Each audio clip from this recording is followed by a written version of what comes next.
欢迎收看《南方特搜报》，我是赖长邦。天气逐渐暖和，同时也是鸟类筑巢繁殖的高峰期。台电台南区处为了确保民众用电安全与稳定，近年来积极采取各种的措施，预防鸟类筑巢损害电力设备，造成供电中断。因此，加强巡视郊区和近海的服务区域。今年到3月份，已经拆除了178个鸟巢。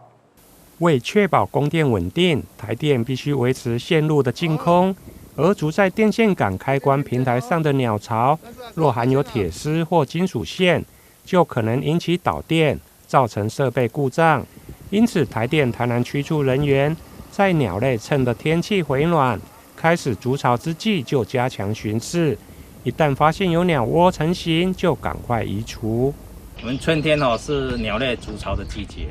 但是我们台电就是电杆很多那个装置物都比较坚固，而且比较高，所以那个鸟类就喜欢筑在我们电杆上，尤其是那个喜鹊它筑的巢又大，但是喜鹊筑巢它用的材料大部分都是为一些小树枝，只是它有一些工地的话，如果旁边有工地的话，它会去捡一些铁线、铁丝上去一起筑巢，所以喜鹊筑巢容易引起我们馈线跳脱。台电台南区处表示，在清除鸟巢前，会先确认巢内是否有鸟蛋或者雏鸟，确认巢内净空才进行拆除。我们会先确认巢内是否有雏鸟或者是鸟蛋，如果有的话呢，我们会在线路还有杆上的设施呢做掩蔽，然后再移至鸟巢。那鸟巢移完之后呢，我们再做清除的动作。清除完之后呢，就在杆上呢设置驱鸟器，避免鸟类再次在同一个位置筑巢。为了因应鸟类在供电设备上栖息或筑巢而导致供电中断，台电台南区处采取了多种防鸟措施，如装设驱鸟器，避免鸟类靠近；另外还有防鸟踏刺，避免鸟类在供电设备上栖息或筑巢。台南区处积极加强线路防护措施，例如线路加装卡扣式防护线管、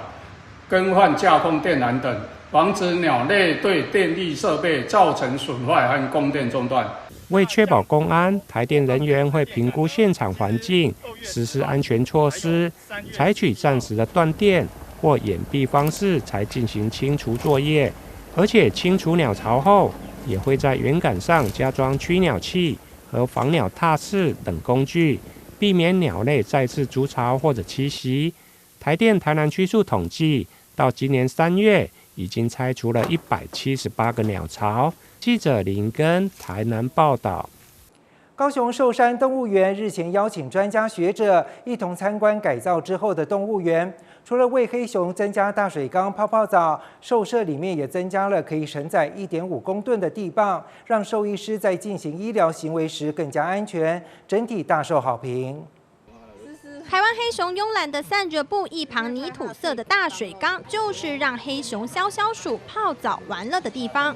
看着这只黑熊单落落的屁股，工作人员指出，它可能就是刚泡完澡。有别于以往的小型水缸，动物园这次升级放大，水缸数量也跟着变多。在每一个展区，不论内或外，都放置大型浴缸。我们会看到有些黑熊，它可能在玩水的时候，它也会叼着树枝啊，现在放到水缸里面，那就是一起泡澡，那种享受的感觉，就是看得蛮舒服的。寿山动物园日前邀请各专家学者参观新动物园运动改造后的园区，一起揭开兽舍里头的样貌。以前的兽舍可能阴暗潮湿，如今改造后引进自然采光，增加山形屋通风口，并透过动线设计，让动物能有更宽敞的空间，可以跑跑跳跳。其实目前在黑熊区的展区，它目前算是国内算是非常大的一个户外展区。那它是连通的，我们就让黑熊的个体，它可以选择它天气热的时候，它就可以待在室内的山形屋。那假如天气比较凉爽或天气 OK 的时候，它就会走到户外去攀爬。旧的动物园的印象完全翻转，而且我们看到这一次的旧动物园的改造，它完全依照地形，没有去砍一些树，把它的现在的新的设计跟我们环境融合在一起，我就非常的感动。从整个设计阶段，就邀请公民团体还有 NGO 等专家学者来参与哈，然后看到整个这么短的时间内就能够把这整个工程来完成哈，我觉得真的是很不容易哈。过去的动物磅秤通常多为移动式的，有些动物甚至还要麻醉后才能量体重。这次增设的定点式地磅可以承载1.5吨的重量，量测较大型的动物体重也没有问题，让医疗行为进行时更加安全。在医疗人员要去帮他做一些治疗的时候，他的保定的一个范围，他都做得很好，减少这个医疗人员的一个受伤。那所以我们这次的话，在许多的动物的兽舍里面加了地磅，就类似人的体重计，让我们这些动物他们量过体重之后，那兽医师就可以根据动物的体重来给予它适当的药剂量。一个国家的一个进度跟程度，你怎么去衡量这个国家的进步跟程度？其实就是看他对动物的看法，就看他对动物的看法的一个衡量，对生命的一个对待。我想，动物园在这边其实做了很不错的一个示范。游客跟动物中间的这个接触的界面很重要。那这次设计哈，就有很多这样的一个界面哈，比如说我们有一些墙啊，玻璃的墙啊，然后我们有空中的马道。这些动物基本上它们比较不会抬头，不会抬头的话，那这样的话，我们看下去的话，对他们来讲的话，它的干扰就会很少。寿山动物园的大改造，不论是一般民众看得到的户外空间，或是不对外开放参观的兽舍，都让人赞誉有加。受邀学者也纷纷给予高度肯定。记者邱玉婷、庄淑婷高雄采访报道。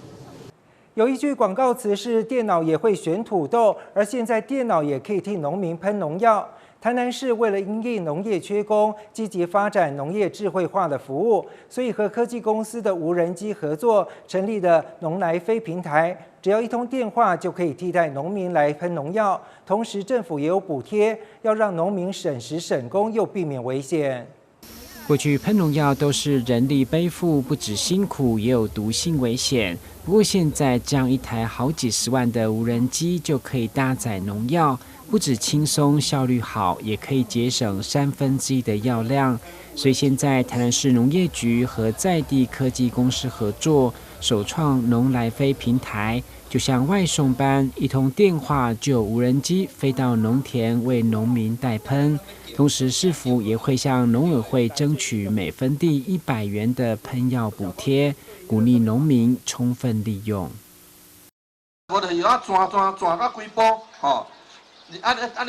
行，拢爱安尼转了吼，人身体转来拢爱戆吼。所以呢，派出这个无人机来转，而且吼，伊个定位吼定啊足清楚的，而且伊会当飞到吼迄个网塘，迄个不是迄个农药迄个海塘吼。味的迄个叶仔下骹，伊安转过吼，拢做有效的。农药平均会当省3%以上，吼。第二，伊喷了足准的，吼，袂对环境造成污染。第三，讲要喷的即个田就喷的即个田，袂喷的恁兜隔壁去，吼。所以袂去做白工，吼。第一袂做白工，第二省农药、省人工，第三个服务足紧的。台南无人机农作团队成立，目前有6家公司，有49位都是拥有双证照的飞手，以及将近100台无人机投入。希望这个平台成立以后，解决缺工的困境。农业局表示，只要民众有需要，都可以打免费专线0809-081-098，或者是市民服务专线，以及各区农会推广部。记者郭文吉、何乔邦台南报道。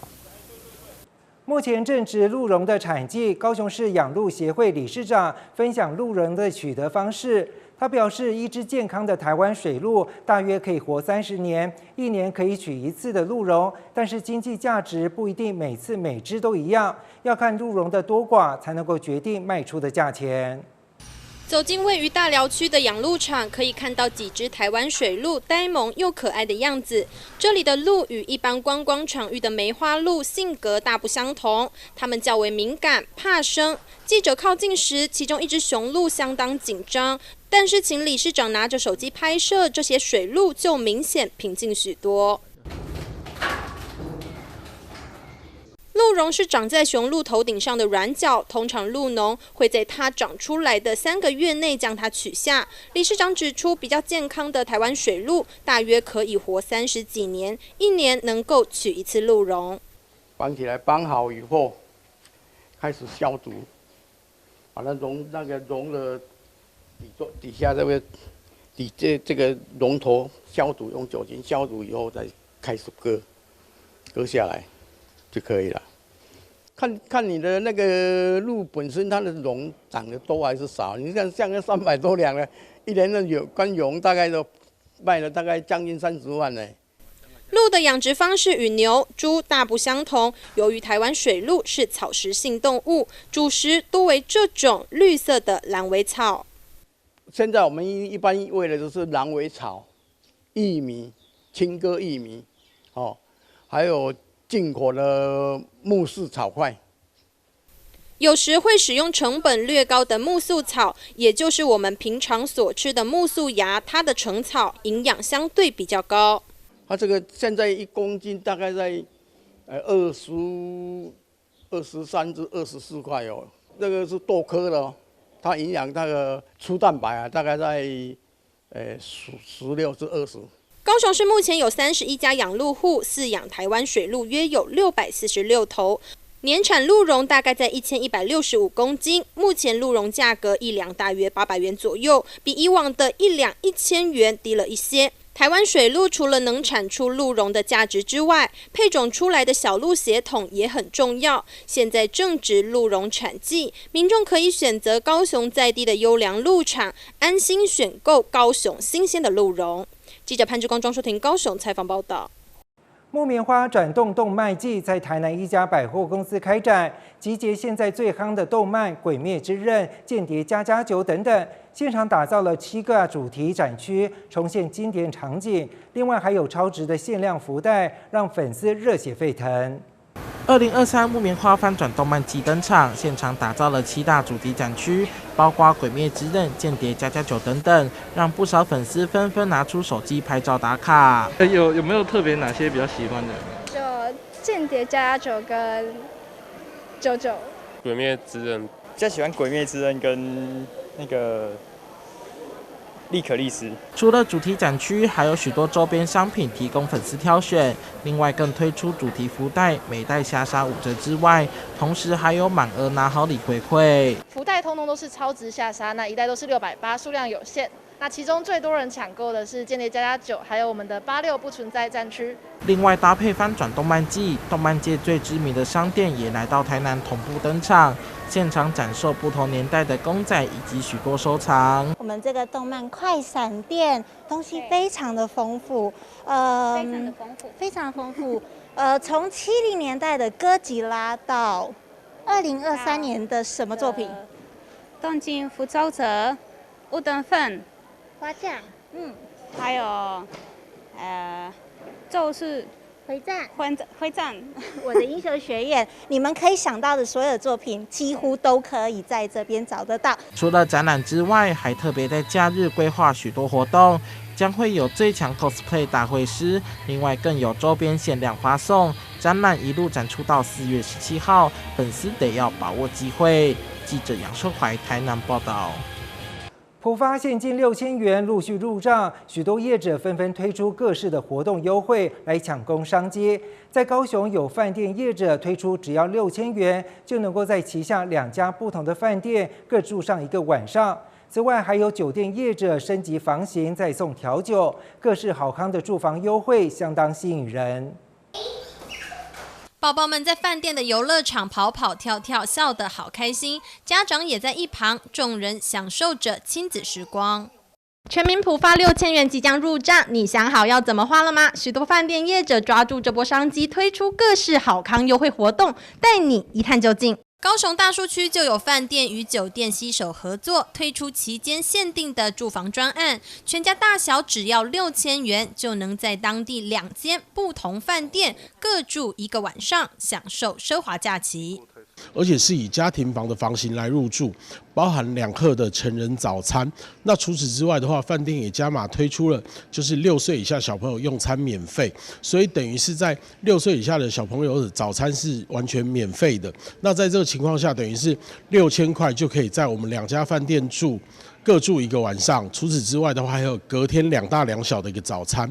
若是想体验14平大的家庭房也没问题，原价将近15000元的房型，优惠期间一家4口只要6000元就能食宿玩乐通通包办，2大2小的早晚餐以及游乐园门票，超值的套装行程吸引消费者目光。2大2小的家庭房入住，还有2大2小的义大游乐世界门票，以及当天的一个入住期间的早餐还有晚餐，我们让消费者可以就以6000块政府普发的这个优惠金额，享受到整个义大游乐世界，还有义大天悦饭店、义大皇家酒店的各项设施跟服务。想要在酒店顶楼的酒吧小酌一番，放松一下，感受港都车水马龙的城市脉动吗？或是动手 DIY 做蛋糕？前镇区的酒店业者推出的住房专案，通通为您准备好了。这住房专案，它可以在平日升等到公园景观的客房之外，它还有含早餐跟2杯调酒，另外还有一个生日组合是包含了气泡酒1瓶，然后还有巧克力1盒。另外也可以让客人他们2位一起到那个五宝村烘焙坊这边来做一个独特的生日蛋糕。我们总计金额的话应该是破2万，然后现在下杀到6000元的这个住房专案，所以其实蛮划算的。各式业者纷纷针对普发现金推出优惠再优惠的方案，抢攻这波商机。对于这些超值的旅程，你心动了吗？赶紧让你的6000元放大再放大吧！记者黄光伟、庄淑婷高雄采访报道。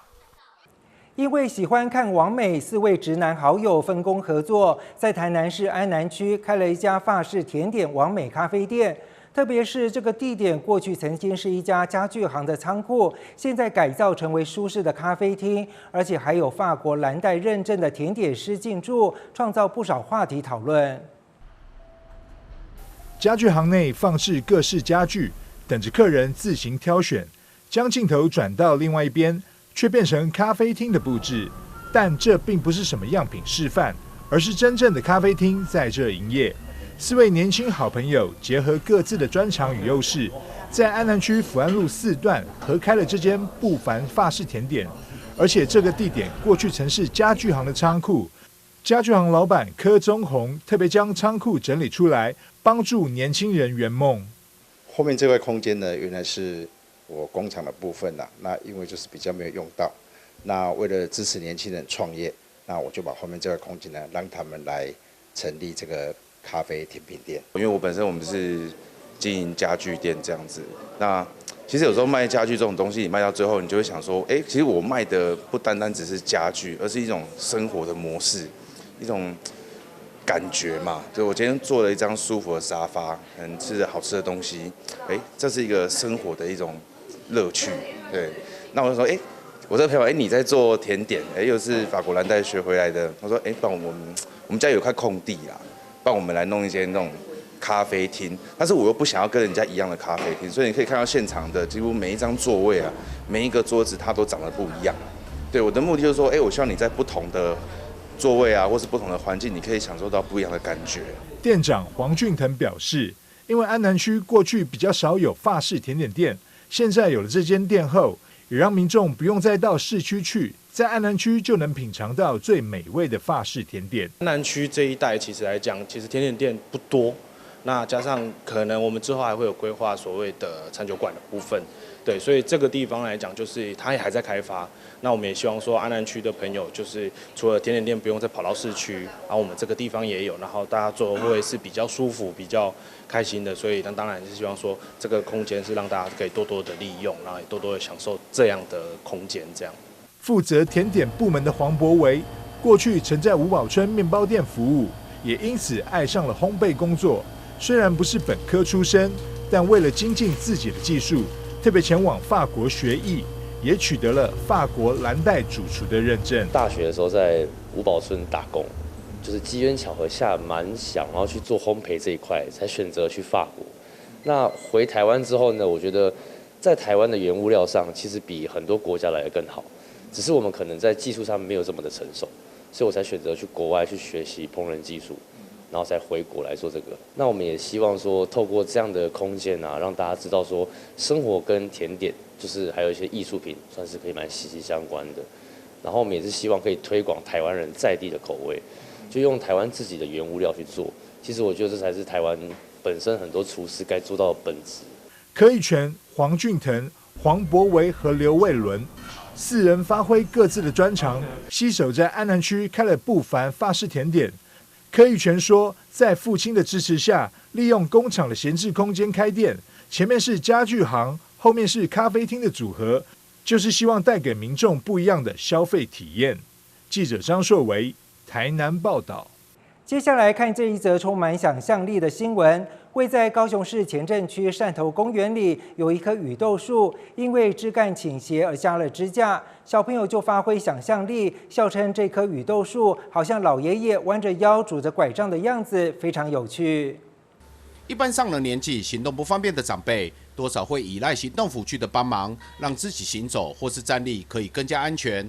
而这种支撑方式不是只有人类才有。位在高雄市前镇区的汕头公园里，一棵弯腰的老雨豆树，同样也有拐杖辅具来支撑着，只是这支拐杖特别的大，也特别充满着浓浓人情味。这是有一点那个很特别啦。看着有点创意啦，看着因为那个铁架确实一般的状感觉像这样的，有时候看起来确实有点像老人拐杖的形状，确实有点创意啊，看着。还蛮可爱的，但是因为要支撑，不能支撑，可能那是可能会随便可能会撞到那里面的房子，所以还是要考量安全的，所以这要支撑下来。对于有小朋友提到这棵老雨豆树像极了老人家弯着腰拄着拐杖一样，里长林金良笑着说：“小朋友想象力真是丰富，不讲还不知道，这一仔细看，确实有这么几分像。”至于为什么这棵老树会跟其他树干不一样，没有使用一般竹竿或是木条支撑，林金良表示，因为当初公园整建时，为了不想帮老树截枝，又为了邻近大楼的安全，市府单位采用这独特方式来保护老树可以持续生长及往来民众的安全。因为这个公园是有更新哦，所以更新那要挖土面，土面那个挖深的当初那树就原先就有了，所以那个挖土挖深了，所以那根都不露出来，所以可能有风险，所以斜倒可能撞到了我们的这里面的房屋，可能那考量的安全的用意啊，所以把它支撑起来，不然有危险的风险。随着时间的推移，老雨豆树也越长越大。里长林金良和志工伙伴也会不定期来巡视老树的状况，另外也希望市府单位可以在台风雨季来临前，将雨豆树枝干做安全性的修剪，不会对周边环境造成危险。同时也邀请市民大众来高雄市前镇区汕头公园，看看小朋友所形容想象的最美拄着拐杖弯腰老树公公的真实样貌吧。记者李嘉龙高雄采访报道。怀旧小吃糖炒栗子是许多人喜爱的甜点，时常一颗接着一颗，越吃越顺口。但有时候会遇到一个大麻烦，就是栗子常常剥不开，或者一剥就碎掉了。位在左营莲池潭周边有一位爷爷卖的糖炒栗子，不但好吃又好剥，而且颗粒分明。卡滋卡滋的声响，外壳剥开，一颗浑圆饱满的栗子，让人看了口水直流。我比较喜欢吃它的那个糖炒栗子。怀旧的传统小吃糖炒栗子，你们一定吃过，但是这么好剥的糖炒栗子有看过吗？这一位76岁的爷爷贩卖着手工现炒的糖炒栗子，位置就在左营莲池潭孔子庙旁。已经82年了，你家82年，从那你家是无大个伫家，因为我到92年，我才逐工伫家。哦，它这个糖炒栗子跟别人吃起来就是不一样的，里面的那个馅哦特别好吃的，因为有的别人吃起来不好吃，它这个比较好吃，它比较绵的，绵的。一般民众在剥糖炒栗子的时候都会遇到麻烦，可能要用牙齿啃一啃才能将壳咬碎，甚至是怎么剥了半天，内膜皮都跟栗子粘在一起，让人剥得好生气。客人指出，这个老板炒得很好剥，只要单纯用手剥就可以了。它也有，但是我没有在用啊，用手剥就可以了。会差多少差就久安尼吗？嘛袂使差足久，啊，都会有够甲迄个时间有够安尼就好啊。白天会在莲池潭周边，傍晚就会选择有营业的，像是大社夜市或是冈山西东路旁。虽然生意不见得都好，但这或许就是生活。他选择将工作当作运动。即马较无好做啊啦，即马就是安怎呢？生意侪人做，较早高雄县市、高雄市才6担尔，即马才60担。所以安尼歹做啊！这个看天气啊，有人买我就搁炒，无人买我就无爱炒。